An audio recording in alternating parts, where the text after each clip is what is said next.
A luxury cruise, the South Atlantic breeze, and a ghost from the 1950s that just woke up. In April 2026, the MV Hondias became more than just an expedition vessel. It became a global monitoring priority. The story began in Argentina, where a group of passengers boarded for what should have been a dream voyage. Among them was a healthy man showing no signs of illness as the ship set sail. But the timeline was brutal. 5 days into the journey, he developed a fever. 5 days after that, he was dead. By the time the ship reached St. Helena, his wife also began to exhibit the same symptoms.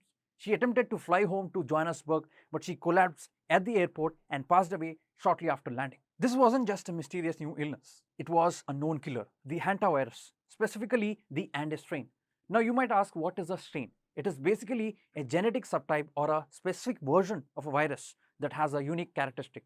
And the Andes version has one characteristic that should make us all pay attention. It spreads between humans. To understand the gravity of this, we need to look at the pathology. The victims died of HPS, or the hantavirus pulmonary syndrome. So what is HPS? It is a severe respiratory disease where the virus attacks the lining of your blood vessels. This causes plasma to leak into your lungs. In simple terms, you drown from inside out. Now, technically, the hantavirus is zoonotic. So what is zoonotic? It simply means a disease that jumps from animals to humans, usually through rodent droppings or saliva.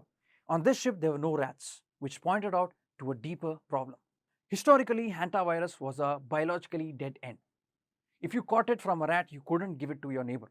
But Andes strain changed the rules. It is interpersonal. Now, what does interpersonal mean here? It means that the virus has adapted to travel directly from one human to another human through close contact. Naturally, the world is asking, is this COVID 2.0? Now, let's look at the facts. Firstly, the fatality rate. COVID-19 at its peak had a case of fatality roughly between 1 to 3%. The Andes hantavirus, it sits between 15 and 50%. Statistically, it is far more lethal. If you catch it, your outcomes of living is often a coin flip. Then there is the transmission. This is where we can breathe a sigh of relief. COVID is highly aerosolized. It hangs in the air and travels through the vents. Hantavirus is very heavy. It typically requires what we call as prolonged contact. So what is prolonged contact? It's basically spending hours in confined spaces or having intimate physical contact with an infected person. It doesn't sprint through a crowd. It creeps through the households.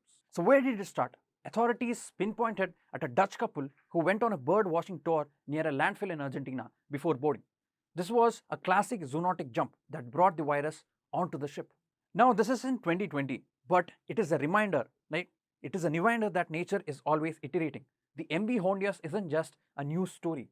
It is a classroom for epidemiology. So what can we do now? Being informed, staying vigilant, and for heaven's sake, wash your hands. Simple soap is an absolute defense against this heavy virus. Now, before you leave, I'd like to tell you that those who are writing UPSC in 2027 or 2028, ARK Reflections IAS is launching a complete Prelims cum Mains GS Foundation batch. Here, each subject will be dealt with in absolute depth. So contact us at 9000 400 555 and our team will help you out. I'm Anirudh. Thank you for watching. Jai Hind.